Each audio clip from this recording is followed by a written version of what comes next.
South India shopping mall festival and wedding celebrations సరికొత్త designs తో అద్భుతమైన collection. Welcome to IT news. This is Pavan. So అసలు ఈ మధ్యకాలంలో మనుషులు ఎందుకు ఇంత మృగాల్లా ప్రవర్తిస్తున్నారు, ఇంత నీచమైన స్థాయికి దిగజారిపోతున్నారో అర్థం కావట్లేదు. కొంతమంది చేసే వికృత చేష్టలు కనీసం బయట చెప్పడానికి కూడా సిగ్గుచేటుగా అనిపిస్తుంది. అలాంటి దుర్మార్గులు ఉన్నారు. మనం వినుంటాం, ఓయో రూమ్స్లో, హోటల్స్లో సీసీ కెమెరాలు పెట్టి మహిళలను బ్లాక్మెయిల్ చేయడానికి ఈ విధంగా చేశారు అని చెప్పేసి. అదేవిధంగా అంతకు మించి తర్వాత కాలేజెస్లో ఆ స్టూడెంట్స్ ఉన్న వాష్రూమ్స్లలో కెమెరాలు పెట్టి బ్లాక్మెయిల్ చేయడానికి, వాళ్ళ రాక్షస ఆనంది పొందడానికి ఇట్లాంటి దుర్మార్గులను చూసాము. కానీ ఇప్పుడు అది అంత తారాస్థాయికి చేరిపోయింది. హైదరాబాద్లోని ఒక ఏరియాలో ఇంట్లో అద్దెకు ఉండే వాళ్ళ బాత్రూంలో కెమెరాలు పెట్టే వరకు ఇన్సిడెంట్లు అయితే వచ్చాయంటే ఒకసారి మీరు అర్థం చేసుకోండి. మరి ఇంత నీచంగా ఎట్లా ఆలోచిస్తున్నారో అర్థం కావట్లేదు. సో ఈ ఇన్సిడెంట్ అయితే ప్రస్తుతం మధురా నగర్లోని జవహర్ నగర్లో అయితే జరిగింది, హైదరాబాద్లో. ఇంత దారుణమైన మీరు చూస్తున్నారు కదా, ఇదే ఇంట్లో లోపల ఒక ఇద్దరు దంపతులు అయితే వచ్చినారు, రెంట్ ఉంటున్నారు. ఇంకోటి ఏంటి అంటే కిందనే ఆయన పనిచేసేది కూడా కిందనే, వాటర్ జీవనోపాధి కోసం వచ్చారండి. నిజంగా ఎంత దయనీయమైన పరిస్థితి అర్థం చేసుకోండి. జీవనోపాధి కోసం వచ్చి వాళ్ళ కష్టార్జితంతో వాళ్ళు బతుకుతుంటే ఇలాంటి దుర్మార్గులు, నాకు ఇంకా వేరే వర్డ్స్ వస్తున్నాయి. అదే మీడియాలో నేను ఒక మంచి వృత్తిలో ఉన్నాను కాబట్టి నా ప్రొఫెషన్ వల్ల నేను మాట్లాడలేకపోతున్నాను. కానీ ఇలాంటి దుర్మార్గులు ఏం చెప్పాలి చెప్పండి. బాత్రూమ్లలో కెమెరాలు పెట్టి, బల్బు వాల్ ఉంటుంది కదా, సో అందులో కెమెరాలు పెట్టి ఆ మహిళలు, ఇందులో ఉండే మహిళలు ఎవరైతే ఉన్నారో వాళ్ళనే కాదు, ఎవరు రెంట్కి వచ్చినా ఇదే పరిస్థితి కదా. వచ్చి వాళ్ళు స్నానం చేయడము వాష్రూమ్లలో, ఆ స్నానం చేసే వీడియోలు తీసుకొని బ్లాక్మెయిల్ చేసే పరిస్థితికి వాళ్ళు దిగజారిపోయారు. రెంట్లు బాగానే వస్తున్నాయి కదా. ఇలాంటిది ఇంకో బిల్డింగ్ కూడా ఉందంట మహానుభావుడికి, మరి అశోక్ అనే వ్యక్తి, ఇంకో బిల్డింగ్ కూడా ఉందంట. ఈ బిల్డింగ్ రెంట్లు బాగానే వస్తున్నాయి. మరి ఏం బుద్ధి గడ్డి తిని ఇలాంటి పనులు చేయడానికి? కాకపోతే నాకు మామూలు బీపీ రావట్లేదు. మన ఇంట్లో ఆడపిల్లలకి ఇలాంటి పరిస్థితి జరిగితే మనం ఎలా రియాక్ట్ అవుతాం చెప్పండి. వాడికి ఆ ఇంట్లో ఆడపిల్లలు ఉన్నారు కదా, ఈ అశోక్ అనే వ్యక్తికి కూడా పెళ్ళయింది, పిల్లలు ఉన్నారు, వాళ్ళ అక్క చెల్లెలు ఉన్నారు, వాళ్ళ అమ్మ ఉంది. కనీసం ఆలోచన కూడా ఉండొద్దా ఇలాంటి పనులు చేసేటప్పుడు? సరే, ఆయనకి చేయలేదు, ఆయనకి ఏ సంబంధం లేదు అనుకుందాం. సో ముఖ్యంగా అసలు వివరాల్లోకి వెళ్తే ఏంటంటే పరిస్థితి, 3వ తారీఖు, ఈ నెల 3వ తారీఖున బల్బ్ ఏదో ప్రాబ్లం ఉంది అని చెప్పేసి లైట్ ఓనర్కి అయితే చెప్పడం జరిగింది. సో ఓనర్కి చెప్పినప్పుడు ఎలక్ట్రీషియన్ అయితే పిలిపించారు. ఎలక్ట్రీషియన్ పేరు చింటూ అంట. సో ఆయన వచ్చినాడు.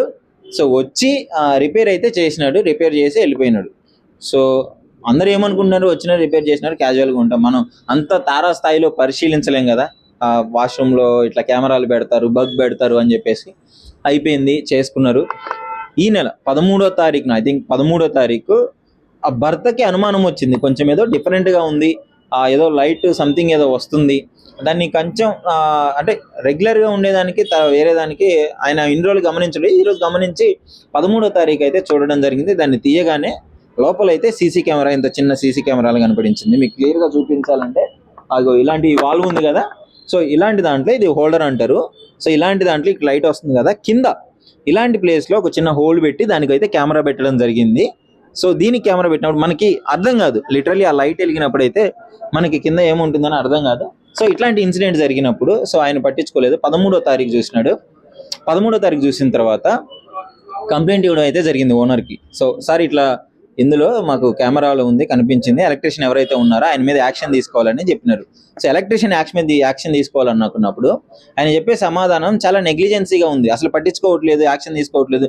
2 రోజులు చూసినాడు. 2 రోజులు చూసిన తర్వాత వెంటనే సీదా పోలీస్ స్టేషన్కి వెళ్తే మొత్తం అప్పుడు నిజాలన్నీ బయటపడ్డాయి. అసలు హస్తం ఇతందే ఉంది, ఓనర్దే ఉంది, ఓనరు ఎలక్ట్రీషియన్ కలిసి ఈ విధంగా చేసినారు అని చెప్పేసి అయితే ఆ ఇన్సిడెంట్ అయితే బయటకు వచ్చింది. మనోడిని జైలుకి తీసుకుపోయినారు. పోలీసులు వాళ్ళ స్టైల్లో ఇంట్రాగేషన్ అయితే చేస్తున్నారు. బట్ నేను ఒకటే చెప్పదలుచుకున్నాను, హైదరాబాద్లో ఎక్కడున్నా సరే సేఫ్ కాదు, కాలేజీలలో సేఫ్ ఉండట్లేదు, ఓయో రూమ్స్లని ఇట్లా చాలా ఇన్సిడెంట్లు చూసాం మనము. సీసీ కెమెరాలు పెట్టేసి బగ్ పెట్టేసి వాళ్ళ అమ్మాయిల వీడియోలు బయటికి తీసుకొచ్చాను చెప్పి. నేనేం చెప్తున్నానంటే, ఇప్పుడు మీకు చిన్నప్పుడు వినే ఉంటారు, మొక్క వంచనిది మానవ వంచితే వంగిద్దా అని చెప్పేసి. వీడు ఈ కెమెరాలు పెట్టినాడు, ఈ వీడియోలు బయటకు వస్తాయి, చిన్నగా బ్లాక్ మెయిలింగ్కి అలవాటు పడతారు. మనోడికి ఈ ఫ్లోర్లో ఉంది, ఇంకో బిల్డింగ్ కూడా ఉందంట. సో చిన్నగా అలవాటు పడి ఇక్కడ డబ్బులు వచ్చినాయి అనుకో, ఇలాంటిది ఇంకో అద్దెకుండే వాళ్ళ రూమ్ లో కూడా పెట్టవచ్చు. ఇంకా ఆ రూమ్స్ పెరుగుకుంటూనే పోతాయి సీసీ కెమెరాలు పెట్టేసి ఇట్లా బ్లాక్ మెయిల్ చేయడము. సో నేను అప్రిషియేట్ చేస్తున్నాను. పాపం మీ ఇంట్లో వాళ్ళు ఆ డేర్ చేసి పోలీసులు కంప్లైంట్ ఇచ్చి పరుగు పోతుందని చాలా మంది భయపడుతుంటారు. వీళ్ళైతే ఏం భయపడలేదు, ఇచ్చినారు, కంప్లైంట్ ఇచ్చినారు. మనోనైతే అదుపులోకి తీసుకొని అయితే ఆ పోలీసులు ఇంట్రాగేషన్ చేస్తూనే ఉన్నారు. సో జాగ్రత్తగా ఉండండి కొంచెం, ఎందుకంటే హైదరాబాద్ అనే కాదు, మా కాలేజెస్లో అయినా స్టూడెంట్స్ అయినా ఏదైనా రూమ్స్ హోటల్స్లో రూమ్ తీసుకున్నా అట్లీస్ట్ ఒకసారి చెక్ చేసుకోండి. అవేర్నెస్ కోసం పోలీస్ వాళ్ళు కూడా చాలా వీడియోస్ అయితే చెప్పడం జరుగుతుంది. ఎప్పుడైనా సీసీ కెమెరాలు పెట్టినా బగ్ పెట్టినా చిన్నవి దాన్ని ఎలా కనిపెట్టాలి ఫైండ్ అవుట్ చేయడానికి చాలా యాప్స్ ఉన్నాయి, డిఫరెంట్ టైప్స్ ఆఫ్ యాప్స్ ఉన్నాయి. కొంచెం లిటిల్ బిట్ ఆఫ్ అవేర్నెస్ మీకు ఉంటే దీని నుంచి అయితే బయటపడవచ్చు అని చెప్పేసి నేను చెప్పదలుచుకున్నాను. సో ఇది పరిస్థితి. ముఖ్యంగా మీరేమనుకుంటున్నారు ఇలాంటి ఇన్సిడెంట్లు చిన్నపిల్లల నుంచి పెద్దవారి అసలు ఎంత దరిద్రమైన బుద్ధి నాకు. ఇంకా మీరైతే డెఫినెట్లీ కామెంట్ రూపంలో అయితే తెలియజేయండి, ఏంటి ఇలాంటి వాళ్ళని ఏం చేయాలి. అది ఒకటే అయితే పనికొచ్చింది, ఇంకా తెలియనివి ఎన్ని ఉన్నాయో. ఇంకా తెలియని ఆ ఎలక్ట్రిషియన్ బిల్డింగ్లన్నిటికీ అతనే చేస్తాడు కదా.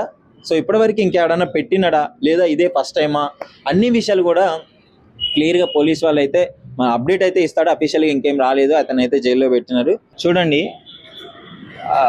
వెళ్ళే దారిలోనే ఆయన ఆ రూమ్ కిందనే గుడి ఉంది, ఆయన ఇంటి ఎదురంగే గుడి ఉంది. ఆయన నీకు ఇంకోటి, ఆయన డీపీ కూడా ఈ దేవత ఫోటోలే పెట్టుకున్నాడు. ఆయన డీపీ దేవత ఫోటోలే పెట్టుకున్నాడు, ఇంటి కింద గుడి ఉంది. ఇంత ఇంత చేసుకుంటూ కూడా పైనేమో ఇలాంటి పనులు చేస్తున్నాడు ఆయన ఓనర్ అశోక్ అనే వ్యక్తి. లిటరల్లీ నేను అశోక్ అనే వ్యక్తి గురించి ఇక్కడ కనుక్కున్నాను, ఆ బిల్డింగ్ ఓనర్ గురించి నేను ఒక 10 మంది వరకు అడిగాను. యాక్చువల్లీ నాకు చెప్పిన వాళ్ళందరూ ఎలా చెప్పారో తెలుసా, అతను చాలా మంచి వ్యక్తి, ఎప్పుడు ఎవరి జోలికి వెళ్ళడు, సహాయం చేసే గుణమే ఉన్న వ్యక్తే.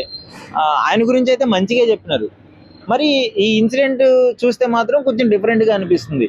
బాత్రూంలో సీసీ కెమెరాలు పెట్టి మహిళలు వీడియోలు రికార్డ్ చేయడం ఎంత దారుణమైన పని చెప్పండి. బయట ఎవరికి తెలియదు. ఇప్పుడు ఏదో సామెత ఉంటుంది, మేకతోలు కప్పుకున్న తోడేలు అని చెప్పేసి, ఏదో దొంగ దొరికే వరకు దొర అని చెప్పేసి. ఇలాంటి ఇన్సిడెంట్లు దీనికి అప్లికబుల్ అవుతాయి అనిపిస్తుంది నాకైతే. మరి నిజంగానే ఎలక్ట్రీషియన్ ఏమన్నా తప్పు చేసి ఇతను ఏమన్నా మిడిల్లో ఇతను ఓనర్ అవ్వడం వల్ల ఇతను బుక్ అయ్యాడా, లేదు ఎలక్ట్రీషియన్ ఇతర తరహా ఉందా అని చెప్పేసి అయితే పోలీసులే కన్ఫర్మ్ చేయాలి. నేను ఎందుకు చేస్తున్నానంటే కింద గుడి ఉంది, ఆయన డీపీలు వాట్సాప్ నెంబర్లో కూడా డీపీలు ఆ దేవతల ఫోటోలో పెట్టుకున్నాడు. మరి ఇలాంటి దారుణానికి మరి ఆయన చేశాడా లేదా అనేది మీరే ఆలోచించి కామెంట్ అయితే చేయండి. నిజంగా ప్రస్తుతం ఉన్నటువంటి సమాజం దేనికి ప్రయారిటీ ఇస్తుంది? ఆర్థిక సంబంధాల చుట్టూ మాత్రమే తిరుగుతోంది. మళ్ళీ ఎన్నికలంగానే చాలా విరక్తి కలుగుతున్నాం. మంచి అనిపిస్తుంది కదా, లేడీస్ కూడా ఛాలెంజింగ్ జాబ్స్ చేసినప్పుడు చాలా బాగుంటది. ట్రాఫిక్ అసిస్టెంట్స్ గా నియమించిన ట్రాన్స్జెండర్స్ అందరితో సాల్యూట్ చేయించుకుంటున్నారు. ఫుడ్ డెలివరీ ఇవ్వటానికి వెళ్ళినటువంటి డెలివరీ బాయ్ అనిల్ పై కళ్ళ ముందు